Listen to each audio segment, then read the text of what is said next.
Hello everyone and welcome back to my channel. This is Unit 3 and the topic is Products and Services. Right? And ये आपका Business Administration Class 11th का Unit 3 है. So, what is product? The first thing is product क्या है? Product बेटा it is a combination of both tangible and intangible attributes. तो यहाँ मैं लिख देती हूँ प्रोडक्ट जो है it is a combination of tangible and intangible attributes. तो tangible attributes की बात मैं करूं तो tangible का मतलब होता है goods which you can see, which you can touch, which you can feel. But intangible attributes कौन से होते हैं? Services which you cannot see, you cannot touch, but you can only feel. तो in simple words प्रोडक्ट में goods और services दोनों आते हैं. गुड्स कौन से होते हैं? टेंजिबल. सर्विसेज कौन सी होती है? इनटेंजिबल. ओके, नाउ अगर डेफिनेशन हम प्रोडक्ट की बात करें कि अगर पेपर में आपके डेफिनेशन आ जाती है व्हाट यू विल राइट, तो you can write this: a product is a set of tangible intangible attributes. और इसके अंदर packaging, colour, price, quality, brand, ये सब आता है.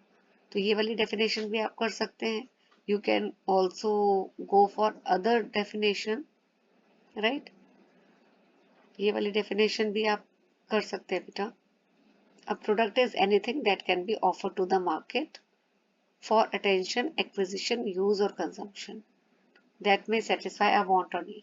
सो प्रोडक्ट क्या है? कुछ भी जो मार्केट में आप ऑफर कर रहे हो जो कस्टमर की नीड्स को सेटिस्फाई करता है उसको हम प्रोडक्ट बोलते हैं. नाउ प्रोडक्ट के क्या फीचर्स है? फर्स्ट, अभी मैंने आपको बताया कि product includes goods and goods are tangible. जिसको जैसे आपने देखा कार. कार क्या है? It's a good which you can see, you can touch and you can feel it. Intangible which they are services like banking services हो गई, transportation services हो गई, ठीक है, इंश्योरेंस सर्विसेज हो गई.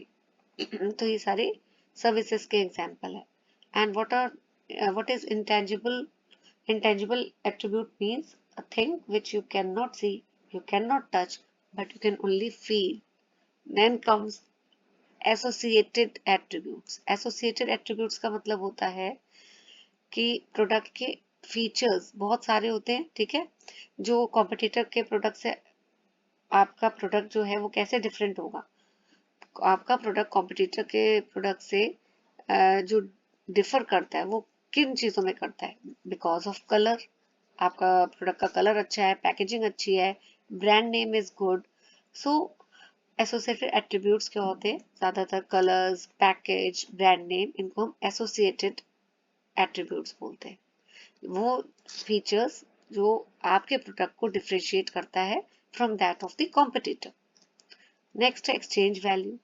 जो भी प्रोडक्ट है चाहे वो टेंजिबल हो या इनटेंजिबल, यानी चाहे वो गुड्स हो या सर्विसेज हो, उनकी एक एक्सचेंज वैल्यू होती है, ठीक है. आप किसी को गुड्स सेल करते हो तो बदले में क्या लेते हो? It is exchange for money. So buyer और सेलर जो है they basically enter into the transaction at mutual agreed price. Then purpose क्या है? प्रोडक्ट का मेन फीचर है कि it should have the capacity to satisfy customer needs. तो customer satisfaction is the most important objective of it should be a most important objective. And the company जो है it should make such kind of products which should be of good quality or it should be provided to the customers at reasonable prices. Now classification of product, it is very important topic from examination point of view, ठीक है. Product को हम 3 groups में categorise करेंगे according to durability और tangibility. सो यहाँ पे देखिए बेटा ये रहा. ओके, सो पहला है non durable goods. Non durable goods कौन से होते हैं? जो एक बारी या 2 बारी मैक्सिमम यूज करने पे maximum you can consume it for one और फ्यू यूजेस। जैसे टूथपेस्ट, मैक्सिमम आप कितनी बार इसको, टूथपेस्ट ट्यूब कितनी बारी में खत्म हो जाती है, maximum you can consume for 10 times. अगर छोटा साइज है तो इट ऑल डिपेंड्स अपॉन कि किस साइज की टूथपेस्ट है। इसी तरह सोप, ठीक है, it is consume within few uses. So जो गुड्स कंज्यूमर फ्रीक्वेंटली परचेज करता है और उसको फास्ट कंज्यूम करता है वो होते हैं non durable goods. Then what are durable goods? जो कंज्यूमर जो है इसको मैक्सिमम टाइम, काफी लंबे समय तक यूज करता है। जैसे फर्नीचर, रेफ्रिजरेटर। अब अगर आप आज खरीद रहे हैं तो ये मान के चलिए कि 10 साल तो आप उसको, रेफ्रिजरेटर को यूज करेंगे करेंगे। फ्रीक्वेंटली परचेज नहीं करते आप, they are not frequently purchase, right. So non durable कौन से होते हैं? नॉन ड्यूरेबल वो होते हैं जो आप एक या दो बारी मैक्सिमम या फ्यू यूजेस के बाद वो गुड्स यूज में नहीं आते आपके। ड्यूरेबल जो बहुत लंबे समय तक आप यूज कर सकते हो। सर्विसेज मैंने आपको बताया है अभी कि बैंकिंग सर्विसेज हो गया, ट्रांसपोर्टेशन सर्विसेज हो गया, etcetera. Now types of product, देखिए दो टाइप्स के प्रोडक्ट हैं, कंज्यूमर गुड्स और इंडस्ट्रियल गुड्स। कंज्यूमर गुड्स के अंदर बेटा ये वाली कैटेगरी आती है, कन्वीनियंस, शॉपिंग, स्पेशलिटी, अनसॉर्ट गुड्स। ठीक है, इंडस्ट्रियल का हम अभी करेंगे जब मैं इंडस्ट्रियल कराऊंगी, बट अभी मैं कंज्यूमर गुड्स की क्लासिफिकेशन करा रही हूँ, राइट। सो पहला है कन्वीनियंट गुड्स। कन्वीनियंट गुड्स कौन से होते हैं? जिसमें बहुत कम शॉपिंग एफर्ट्स लगते हैं। आप मार्केट जाते हैं और उसको फटाफट खरीद के ले आते हैं उन प्रोडक्ट्स को। जैसे बिस्किट्स हो गए, इसमें बहुत ज़्यादा शॉपिंग एफर्ट्स नहीं लगते एंड बहुत मिनिमम टाइम लगता है इनको खरीदने के लिए। Toilet soap, cigarettes, newspaper, so इनको हम कन्वीनियंट गुड्स बोलते हैं। So those goods which are purchased with minimum time and minimum shopping effort, they are called as convenient goods. Okay, now convenience good जो है बेटा, ये देखिए इसी को हम 3 पार्ट्स में फर्दर सब डिवाइड करेंगे। First is staple goods, impulse goods, and third is emergency goods.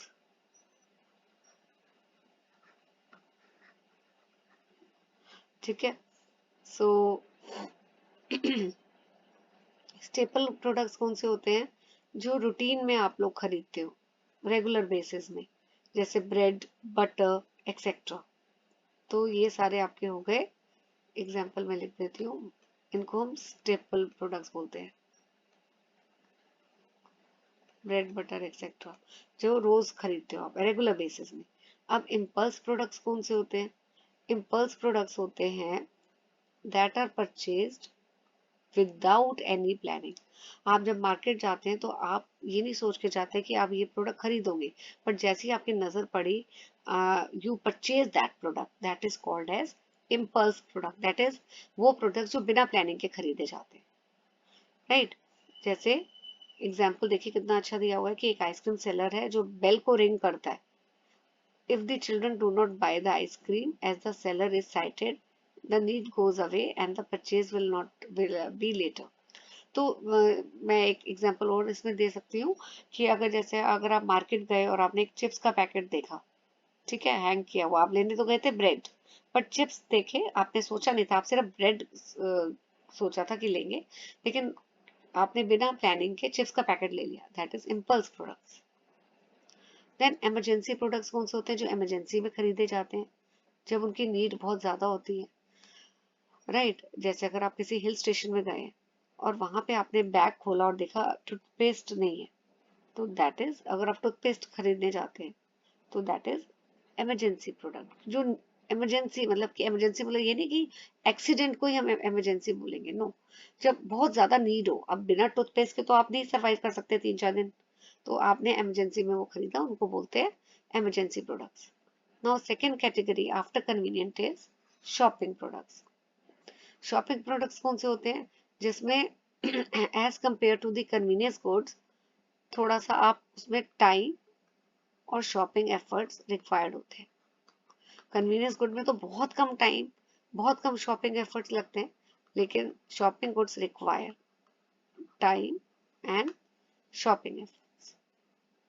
ठीक है, जैसे अगर आप ड्रेस खरीदते हो, कंप्यूटर्स खरीदते हो, फर्नीचर खरीदते हो, तो इसमें टाइम लगाते हो, शॉपिंग एफर्ट्स लगते हैं, so they are called as shopping goods. अब शॉपिंग गुड्स जो है उसको हम फर्दर डिवाइड करते हैं दो कैटेगरीज में, होमोजीनियस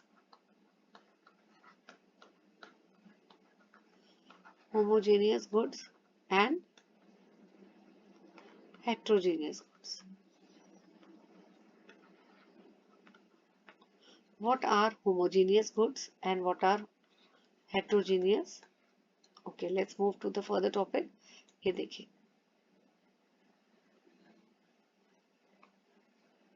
होमोजीनियस कौन से होते हैं?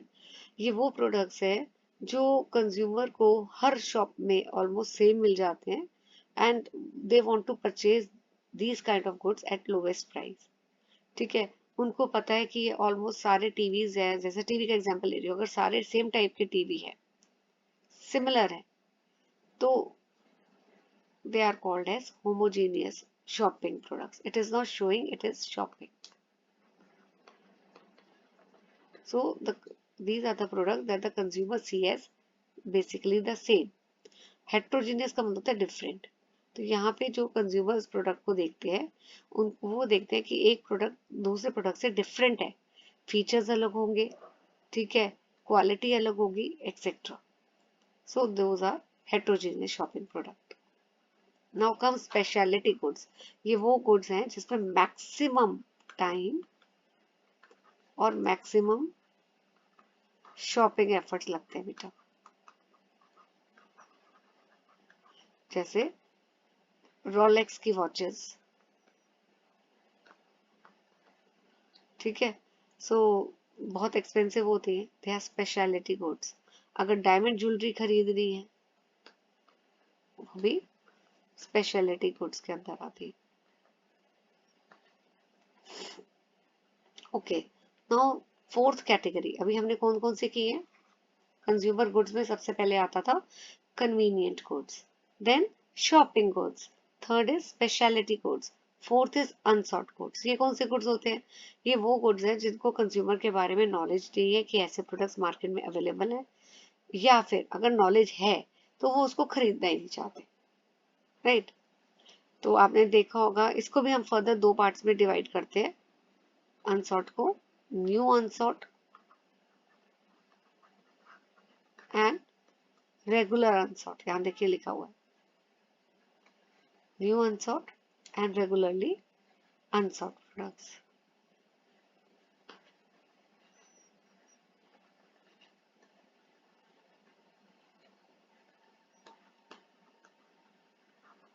सो न्यू अनसॉर्ट प्रोडक्ट कौन से होते हैं? ये वो हैं जिसके बारे में कंज्यूमर्स को पता नहीं, कुछ भी नहीं पता, तो इनके हम अवेयरनेस क्रिएट करते हैं थ्रू सेल्स प्रमोशन, ताकि कस्टमर्स को पता हो ये प्रोडक्ट मार्केट में अवेलेबल है, right? Okay, next is regularly अनसॉर्ट। ये वो प्रोडक्ट्स है जिसके बारे में कस्टमर को पता है पर वो खरीदना नहीं चाहते एंड काफ़ी ज़्यादा कस्टमर्स को मोटिवेट करना पड़ता है ताकि वो इन प्रोडक्ट्स को खरीदे, जैसे लाइफ इंश्योरेंस के प्रोडक्ट्स है बेटा, या कंज्यूमर खरीदना नहीं चाहते हैं इन्हें, ठीक है, और पता, या उनको उसके बारे में पता नहीं। Okay, next is industrial good. पहली क्लासिफिकेशन थी प्रोडक्ट की कन्वीनियंट गुड्स और दूसरी है इंडस्ट्रियल गुड्स। इंडस्ट्रियल गुड्स कौन से होते हैं बेटा? ये वो गुड्स हैं, इनको तो हम इंटरमीडिएट गुड्स भी बोलते हैं, राइट? एंड इनको they are used in the production process. Industrial goods जो हैं ये हम, यहाँ देखिए यहाँ लिखा है इसको भी हम दो पार्ट्स में डिवाइड करते हैं, foundation goods and entering goods. और इसको हम, मैं इधर ऐसे कर देती हूँ, इंडस्ट्रियल को दो पार्ट्स में हम डिवाइड करते हैं। First is foundation and entering goods. अब फाउंडेशन गुड्स कौन से होते हैं? ये दो टाइप्स के हैं, installation and accessory equipment. Installations कौन से होते हैं? तो बहुत लंबे समय तक चलते हैं और इनको हम बार बार नहीं खरीदते, राइट। सो जैसे ये देखिए इंस्टॉलेशन का है, इंस्टॉलेशंस। इंस्टॉलेशंस कौन से हो गए? जैसे ये मशीनरी, आपकी मशीन्स होती है ना, उनको हम बोलते हैं एक बार ही आपने खरीदी, इन्वेस्टमेंट की, बार बार नहीं खरीदेंगे। सो ये it consist of buildings, fixed equipment. तो एग्जांपल मशीनरी, ये इंडस्ट्रियल प्रोडक्ट है, राइट। एसेसरी इक्विपमेंट कौन से प्रोडक्ट होते हैं? तो ये पोर्टेबल फैक्ट्री इक्विपमेंट और टूल्स होते हैं। ये वो टूल्स होते हैं, जैसे यहाँ पे देखिए ये टूल पकड़ा हुआ है इस इंसान ने। सो ये एसेसरी इक्विपमेंट होते हैं। ये वो इक्विपमेंट होते हैं जो मेन मशीन को रन करने में हेल्प करते हैं। Then comes entering goods. Entering goods में हो गए रॉ मटेरियल, जिसको आप कन्वर्ट करके फिनिश गुड्स में इसको यूज करते हो और कन्वर्ट करते हो फिनिश गुड्स में। देन फैब्रिकेटिंग मटेरियल, ये भी एंटरिंग प्रोडक्ट के अंदर आता है, ठीक है। इसमें थोड़ी सी प्रोसेसिंग होती है before they enter into the manufacturing process. मतलब अभी गुड्स को पहले प्रोसेस किया जाता है, ठीक है। तो इसको हम बोलते हैं fabricating materials. Then facilitating goods, इनको ये ऑपरेटिंग सप्लाईज होते हैं। जैसे कि प्रिंट, आपके फोटोकॉपी की मशीन आपने बहुत बड़ी वाली खरीदी, तो ऑपरेटिंग सप्लाईज कौन सी हो गई? Paper, stationery, oil which help to run the machinery, they are called as facilitating goods. Now comes concept of services. Services मैंने आपको बताया है कि they are, you cannot see, you cannot touch, but you can only feel. तो features क्या है services के? Intangibility. Intangibility का मतलब है सर्विसेज को आप फील कर सकते हो, देख नहीं सकते, यू कैन नॉट टच, जैसे service in a restaurant. Then inseparability, service can not be separated from the service provider. जब आप गुड्स खरीदते हो, गुड्स के केस में क्या होता है? आपने कोई सोप खरीदा, ओनर पहले कौन था? आप जब तक आपने नहीं खरीदा तब तक जिसका भी वो गुड था, सोप, वही ओनर था। लेकिन जैसे उसने गुड्स आपको बेच दिया, सोप आपको सेल कर दिया, यू विल बी ओनर। तो गुड्स सेपरेट हो जाते हैं ओनर से once it is purchase by the buyer. But inseparability में services can not be separated from the service provider, right. देखिए यहाँ पे लिखा हुआ है, if a service is rendered by a person, the person and the service cannot be separated since the provider is present at the point of sale. तो आप services को service provider से अलग नहीं कर सकते, सेपरेट नहीं कर सकते, राइट। वेरिएबिलिटी, वेरिएबिलिटी का मतलब है सर्विसेज जो हैं वो सेम नेचर की नहीं होती हैं, दे आर वेरी वेरिएबल। तो आप देखिए, अगर आप कभी आपने देखा होगा कि दो सेक्शंस हैं अगर क्लास में, सेक्शन ए एंड बी, और यहाँ ए सेक्शन में आप कई बच्चे आपने देखा होगा कि मैम हमारा सेक्शन शिफ्ट कर दो, we want to study in section A, क्योंकि यहाँ पे मैथ्स की ये टीचर है, ये ज़्यादा अच्छा पढ़ाती है as compare to a teacher who is teaching section B. Why the student से लाइक दिस? बिकॉज जो सर्विस प्रोवाइड कर रहा है यानी कि teacher, the way a teacher teaches in one section, जैसे टीचर, अगर जो टीचर ए में पढ़ा रही है, her services will be different from the teacher who is teaching in section B, क्योंकि दो सर्विस प्रोवाइडर जो हैं उनकी सर्विसेज सेम नहीं होती है, ठीक है।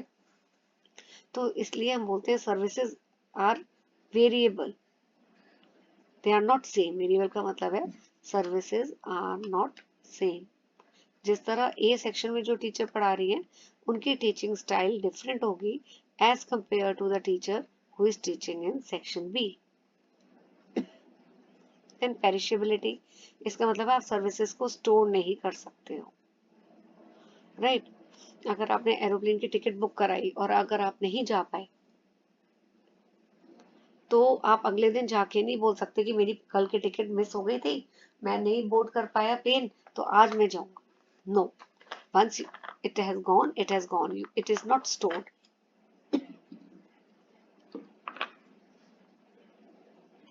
Then classification of services. अब देखिए classification of services by buyer. तो दो तरह के बायर्स हैं. इसको मैं कर दूं.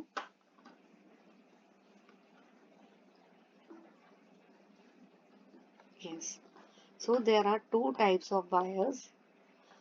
First is household buyers and the second is industrial buyer. Household buyers कौन होते हैं? जैसे ये देखिए इलेक्ट्रिसिटी, हाउस पेंटिंग, इंश्योरेंस. तो रिक्रिएशनल हाउस होल्ड बायर्स कौन होते हैं? जो इंडिविजुअल्स होते हैं who buy the good and services, they are called as household buyers. और इंडस्ट्रियल बायर कौन होते हैं? बिजनेसमैन जो गुड्स को खरीदते हैं so that they can convert it into the finished product. So that is called as industrial buyer. Now buy seller.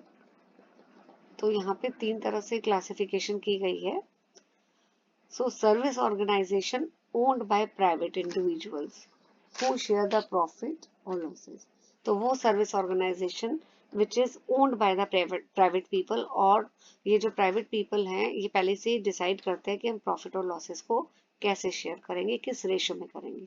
Second है private owned organization, not for profit, तो profit के लिए एग्जिस्ट नहीं कर रहे. Third is public owned company, जैसे government की होती है. Then by form of regulation. ठीक है, इसमें 3 क्लासेस हैं. एक्सटेंसिव कंट्रोल सर्विसेज, तो इन सर्विसेज को में काफ़ी सर्टिफिकेशन चाहिए. ठीक है, of the supervise body before licensing. इनको बड़ी जल्दी लाइसेंस नहीं मिल जाता है. सेट प्रॉपर प्रोसीजर होता है, सर्टिफिकेशन मिलती है एक्सेट्रा.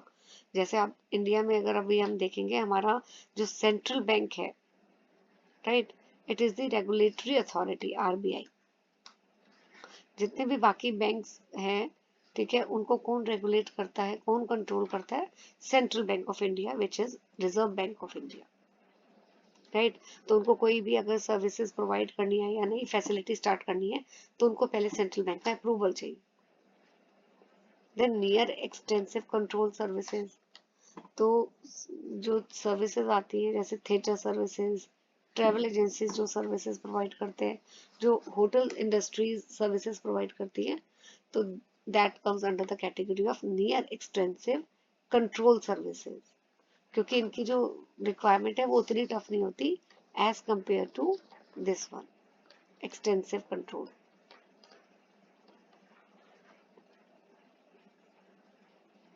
देन अनरेगुलेटेड सर्विसेज, कई सर्विसेज हैं जो किसी भी कंट्रोल के अंदर नहीं होती हैं. ठीक है, जैसे repair services, it fall under the unregulated services category. Then difference between product and services. Product क्या है? Product comes to the customer, customer के पास प्रोवाइड किया जाता है प्रोडक्ट.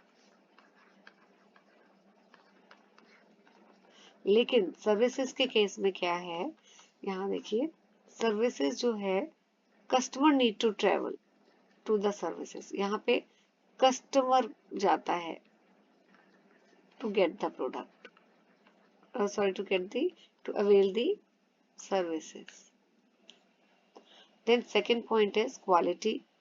जो प्रोडक्ट की क्वालिटी है वो ऑलमोस्ट सेम हो सकती है कि अगर सेम स्टैंडर्ड्स फॉलो करे जाएं, लेकिन सर्विसेज की क्वालिटीज इट वेरी.